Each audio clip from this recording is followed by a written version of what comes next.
Hey guys, with Abomination 9 here, back playing some more Doki Doki Literature Club. When we left off, we had helped Sayori with her forehead since she bumped it against the closet or whatever. We had a moment with her. We're getting closer with her, which is what we're going for. Hopefully that actually goes somewhere, though maybe it won't and we'll all freaking die, who knows. But now we're sharing our poem, which of course, same order as before, Yuri, then Natsuki, and then Monika.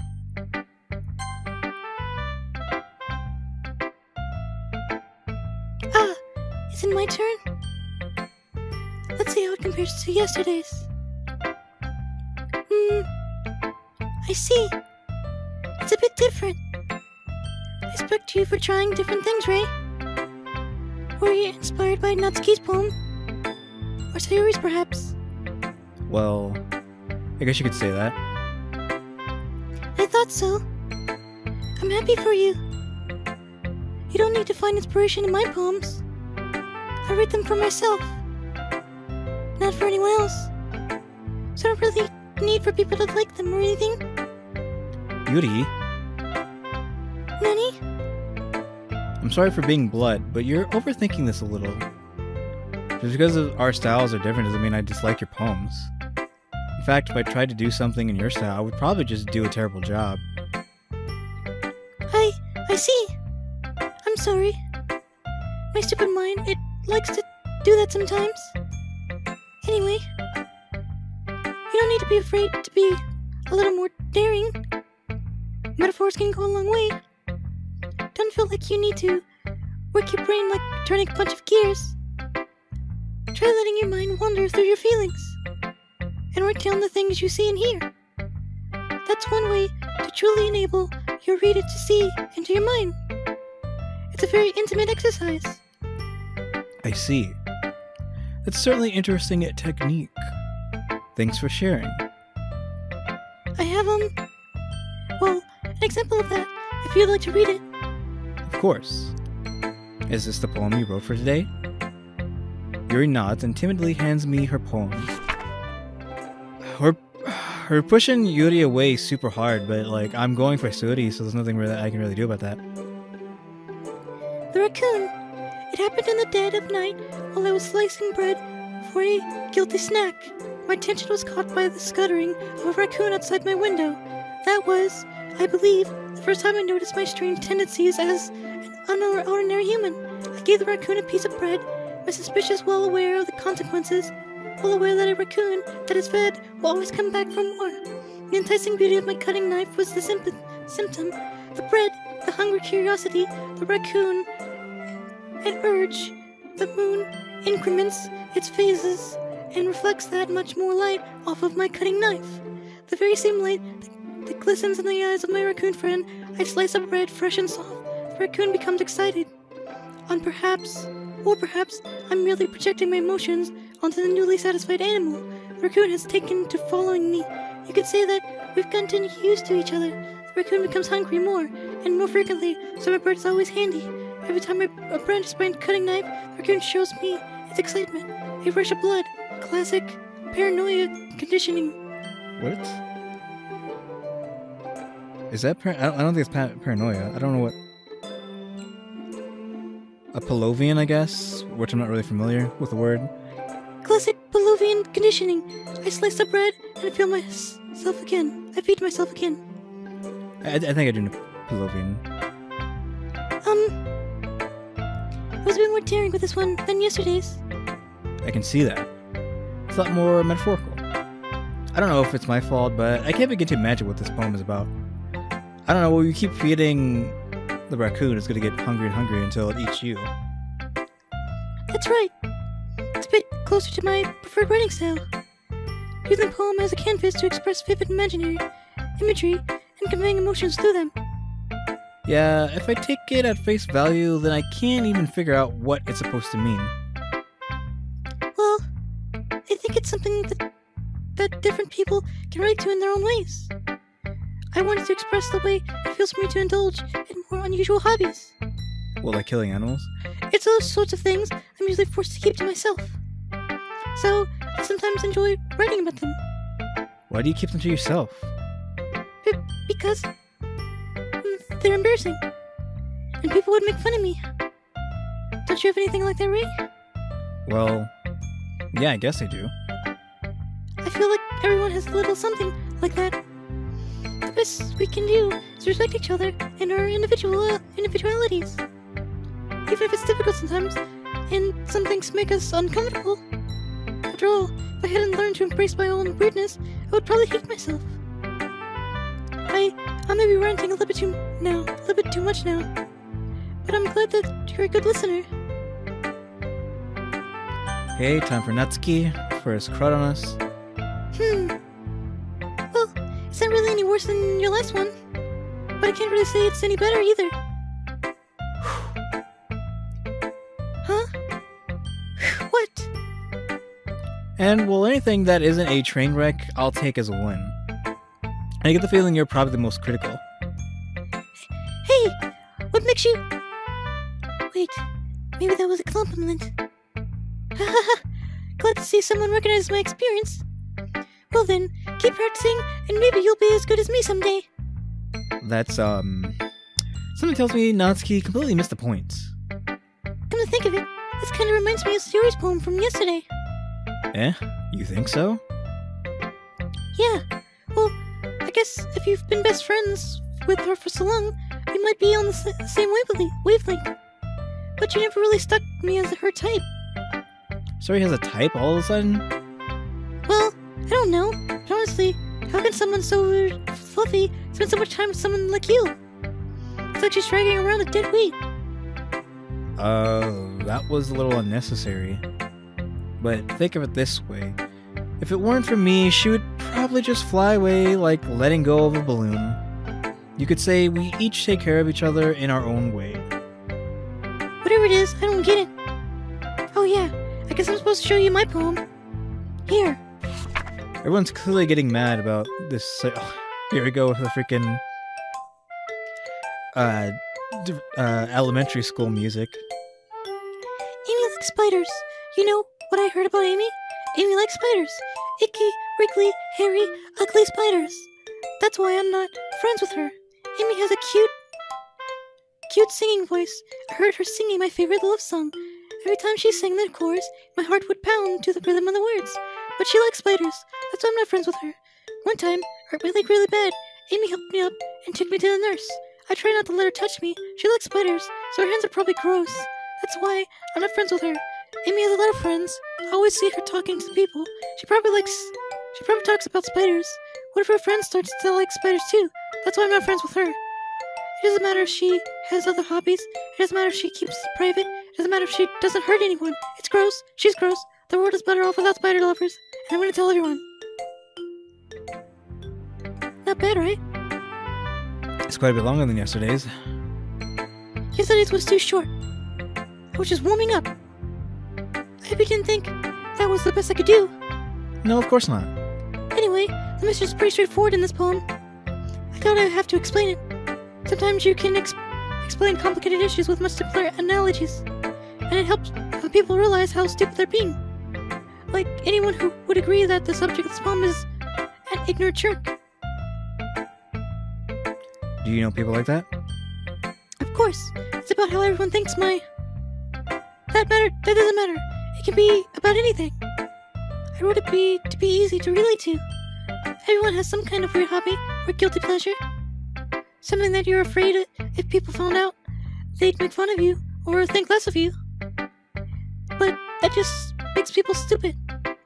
Who cares what someone likes as long as they're not hurting anyone and it makes them happy? I think people really need to learn to respect others for liking weird things. But so, why are the story's going so hard on be yourself and don't care what other people have to say? Come on, chill out. Unless what Ray is hiding is that he kills people for fun. Huh? That's funny. You already wrote about something similar today. Huh? Did you say Yuri? Yeah. She said her poem was about an unusual hobby of hers. I didn't really get it, but she said something similar to you. The people should make each other feel insecure. Shouldn't make people feel insecure about those things. Really? Well, I mean, Yuri's pretty weird, so I wouldn't doubt that she has some weird hobbies. Not that there's anything wrong with that. It's not like I would judge her or anything. That's if he has trouble finding words. I guess I should try not to be so mean to her. If she feels insecure about her weird behaviors and stuff. I mean, I always hate people who make me feel insecure. And Yuri made me feel insecure yesterday. But the way you put it, sounds like she's learned her lesson. Well, I would say so. Even if her writing style was really different, I'm sure she'll appreciate the message in your poem. It's what I do best, after all. I don't like writing unless there's a good message to take away from it. Like, conveying emotions is important. But I want to make people think, not just feel. Remember that. I'm going to write a good one for tomorrow, too. So look forward to it. And last but not least, Monika, the evil yandere. Hi again, Ray. How's the writing going? Alright, I guess. I'll take that. As long as it's not going bad, I'm happy that you're applying yourself. Maybe soon you'll come up with a masterpiece. I wouldn't count on it. Well, I could if I was going for the Yuri route. You never know. Want to share what you wrote for today? Sure, here you go. I give my poem to Monika. Alright. It's pretty good. It makes me think of Sayuri, like the other one that you wrote. You two are like a dynamic duo. That's kind of exaggerating it. Yeah, probably. But you do spend a lot of time with her, even in this club, don't you? Then again, I don't blame you for being a little shy. I'm not shy, it's just... I'm just teasing. I know it takes a bit of time to make friends with everyone, but Yuri and Natsuki are super interesting people, so don't be afraid to give them their share of time. And you can talk to me every now and then, too. I'm not, like, unapproachable or anything, am I? Well, I mean, you're evil, so... no, it's nothing like that. I'm just still getting used to being here, that's all. Yeah? I'm sorry if I was putting pressure on you or something. I really didn't mean it like that. No, don't worry.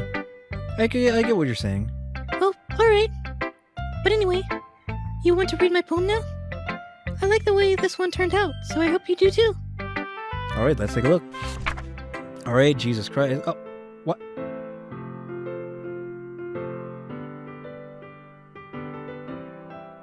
Okay, that silence was on purpose because this is very creepy. Let's just scroll back up because I was like, why is it so long but there's nothing here? But then it's like, oh. I mean, I don't know what this really means, but just having words at the end of a long page is very worrying. Save me. The colors, they won't stop. Bright, beautiful colors, flashing, expanding, piercing, red, green, blue, an endless cacophony of meaningless noise. The noise, it won't stop. Violent, grating waveforms, squeaking, screeching, piercing, sine, cosine, tangent. Like playing a chalkboard on a turntable. Like playing a vinyl on a pizza crust. An endless poem of meaningless. Load me. It's even more abstract than your last one, huh? I guess it's just the way I write. I'm sorry if you don't like it. No, I never said that. It's just a kind of thing I've never really seen before, I guess. It's kind of like playing with my space on the paper. Choose where and how to space your words can totally change the mood of the poem. It's almost like magic. The way I wrote the lines really short makes it feel like they're trying to speak over the noise. I see. It's still hard for me to tell what it's about, though. Sometimes asking what a poem is about isn't the right question. A poem can be as abstract as a physical expression of a feeling, or a conversation with the reader. So putting it that way, not every poem is about something. Anyway, here's Monika's writing tip for the day. Sometimes you'll find yourself facing a difficult decision. When that happens, don't forget to save your game. You never know when you might change your mind, or when something unexpected might happen. Wait, is the tip even about writing? What am I even talking about?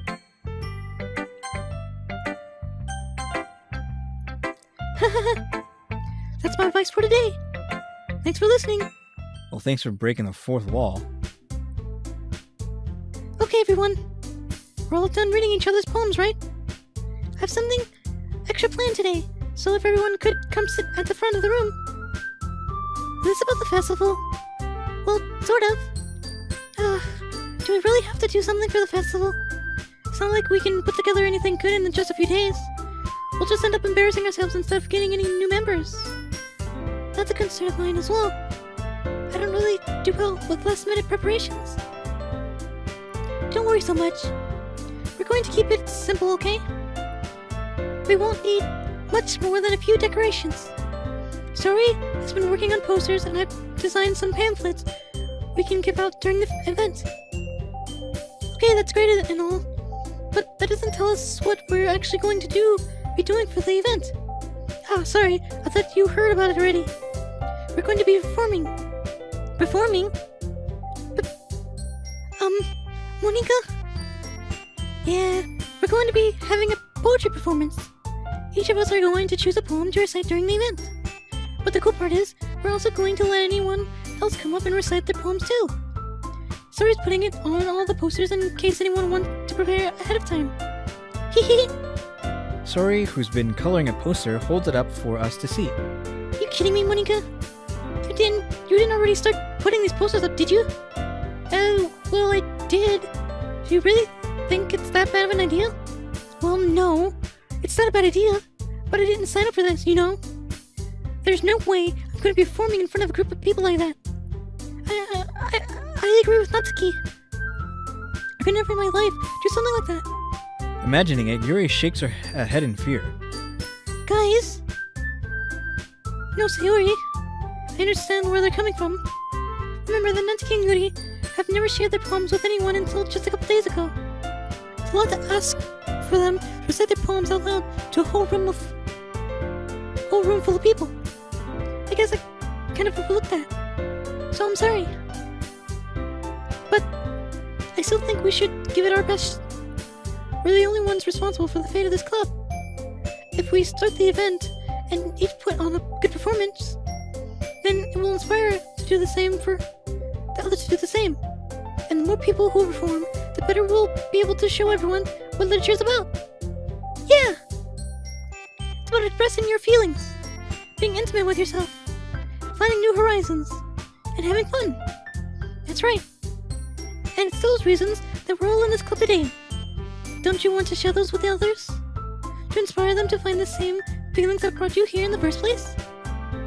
I know you do. I know we all do. And if all it takes is standing in front of a room for 2 minutes and reciting a poem, then I know you can do it too. Natsuki and Yuri remain silent. Sayori looks worried. I guess that leaves me no choice. I agree. I don't think it's too much to ask. I think that Sori and Monika have been trying really hard to get new members. The least we can do is help them out a little bit. Well, maybe, but... It looks like Natsuki doesn't have any arguments left. Okay, fine. I guess I'll just have to get it over with. Alright! Thanks, Natsuki. What about you, Yuri? Yuri dejectedly glances around at everyone else's expectant faces. I guess I don't really have a choice. Haha, that's everyone. You're the best, Yuri. This club is seriously going to be a death of me. Foreboding sentence there, because I think you might actually die. You never know. Oh gosh. You'll be fine, Yuri. But anyway... I just looked at Monika's face. Look at Monika's face. Was it like that before? Was she always having the sweaty face? Does she know something? Like, these girls know something that we don't. They know that they're all going to die. Or Monika and Natsuki, at least, know more than they're letting on. Monika knows something. Look at that guilty face. But anyway, let's move on to the main event. I want each of you to choose a poem of yours. We're going to practice reciting them in front of each other. No way! Monika! This was too sudden. Well, if you can't recite your poem in front of the club, how do you expect to do it in front of strangers? Oh no! Don't worry. I'll start off to help everyone feel a little more comfortable. Can I go next? Of course. Now let's see. Monika flips through her notebook to the specific poem she has in mind for herself. She then stands behind the podium. title of this poem is The Way They Fly. Ahem. Monica begins reciting her poem. Her clear, confident voice fills the room. More than that, her inflection is pristine. She knows exactly how to apply emotion behind each line she recites, bringing the words to life. Is this something she's done before, or she's simply a natural? I glance around me. Everyone has their eyes on Monica. Sayori looks amazed. Yuri has an intense expression on her face that I don't understand. Finally, Monica finishes the recitation. The four of us applaud. Monica takes a deep breath and smiles. What about Natsuki? Didn't say anything about her. That was so good, Monica. Thank you very much. I was just hoping to set a good example. Are you ready to go next, Sayori? I'll go next. I guess that Yuri doesn't want to be upstaged. Ooh, Yuri's playing up all of a sudden. Yuri clutches a sheet of paper between her hands and stands up. Keeping her head down, she walks quietly over to the podium. This poem is called... Yuri anxiously glances at each of us. You can do it! You can do it, Yuri! It's called After Image of the Crimson Eye. Yuri's voice shakes as she starts reading the poem. Just a moment ago, she practically refused to do this. Why is she suddenly putting it in so much effort because she doesn't want to be upstaged? As Yuri gets past the first couple of lines, her voice changes. It's almost like what happened when Yuri gets absorbed into her books. Her quivering words transform into the sharp symbols of a fierce and confident woman. The poem is full of twists and turns in its structure that she enunciates with perfect timing. This must be a rare glimpse into the whirling fire Yuri keeps concealed inside her head. Suddenly, she's finished. Everyone is stunned. Yuri snaps back into reality and glances around her as if she bewildered even herself. It's up to me to save the situation. I'm the first to start applauding. Everyone joins me afterward, and we give Yuri the recognition she deserves. It's not that we didn't want to applaud for her, but we were caught so off guard that we must have forgotten. As we applaud, Yuri holds the poem to her chest and rushes back into her seat. Yuri, that was really good. Thank you for sharing. Looks like Yuri is down for the count. Okay, I guess I'm next then. Sodi hops out of her chair and cheerfully walks to the podium. This one's called My Meadow. Sorry, I giggled. Sayori. It's a lot harder than I thought. How did you guys do it so easily? Trying to think of it like you're reacting or reciting to other people. Imagine you're reciting to yourself, like in front of the mirror or in your own head. It's your poem, so it'll come out the best that way. I see. Okay then. Sayori begins her poem. Somehow it feels like her soft voice was made as a perfect match. The poem isn't aimlessly cheery like Sayori is. It's serene and bittersweet. If I were to read this on paper, I probably wouldn't think much of it. But hearing it come from Sayori's voice almost gives it a whole new meaning. Maybe this is what Sayori meant when she said she likes my poems. It's like I get to reach more deeply into someone I thought I knew through and through. Sayori finishes and we applaud. I did it! Good job, Sayori. Even Ray liked it. Guess that's a good sign. What does that even mean? It came out nicely, Sayori. The atmosphere of the poem fits you really nicely. But it might be that other poems wouldn't work quite as well with that kind of delivery. I don't really understand. In other words, I've seen poems of yours where that sort of gentle delivery wouldn't work as well. They might not need a little more force behind them, depending on what you're reading. Oh, I know what you mean. Well, I've been practicing that kind of thing. It's just embarrassing to do it in front of everyone. The next time, I'm going to make you pick a poem that challenges you a little more. We don't have much time before the festival, you know. Okay. Now who's next? Natsuki? Don't make me go before Ray. It's not like I can compare to you guys anyways. Might as well let Ray lower everyone's standard a little before I have to do it. Natsuki! It's fine. I might as well get it over with. But it's not like I have much of a selection of what to read. It's just, I'll just have to go with what I wrote for today. I stand up and step in front of the podium. Everyone has their eyes on me, making me feel terribly awkward, I believe it said. I just wanted to give us this shot here. I guess potentially for a thumbnail, actually.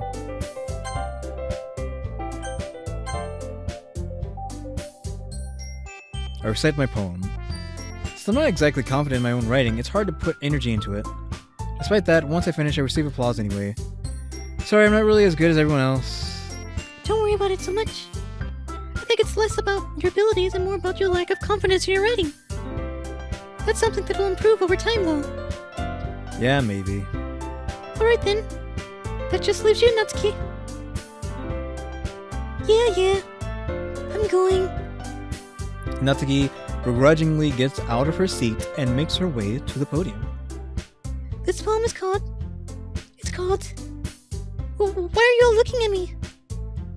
Because you're presenting. Anyway, the poem was called Jump, which is a super foreboding name that's very suspicious. Natsuki takes a breath. Once she starts reciting the poem, her sour attitude disappears a little. While she's still a little unenthused, her poem has a rhythm and rhyme to it. It's Natsuki's trademark style, and it works surprisingly well when spoken aloud. The words feel like they bounce up and down as if giving life to the poem. Natsuki finishes and everyone applauds. She huffs back to her seat. That wasn't so bad, was it? Easy for you to say. You'd better not make me do that again. Well, do you at least feel prepared enough to recite a poem in front of the other people? I mean, doing it in front of other people would be way easier. I can put on whatever face I want for other people. But when it's just my friends, it's just embarrassing. So we're friends now? Natsuki, I didn't realize.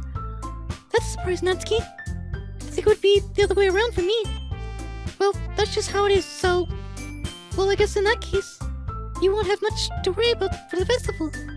That's it. I want to thank everyone for coming through. It might be hard, but I hope that you all have an idea of what it's like now. Make sure you pick a poem and get enough practice before the festival, okay?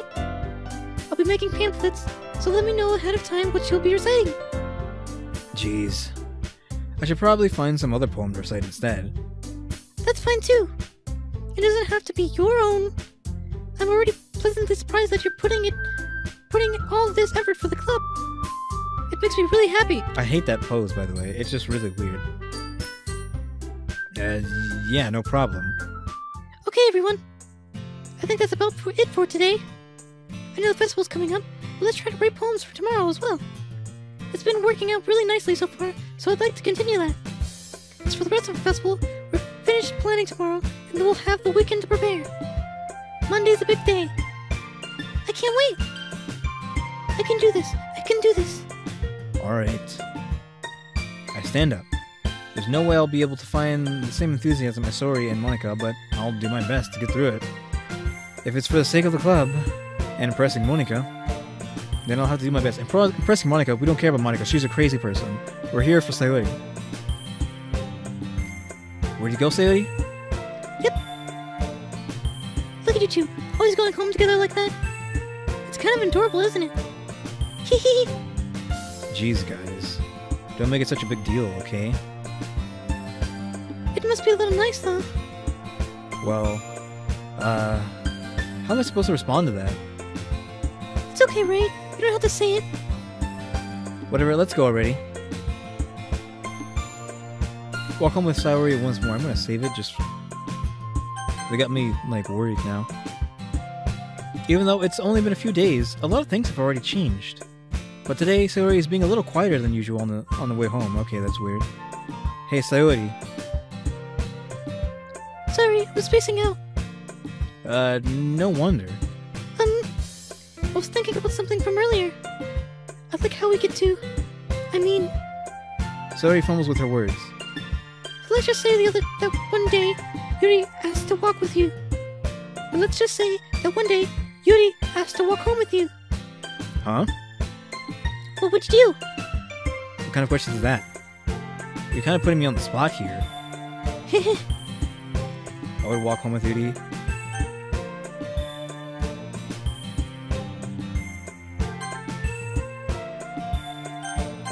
we're picking up, we're still walking with Sayuri.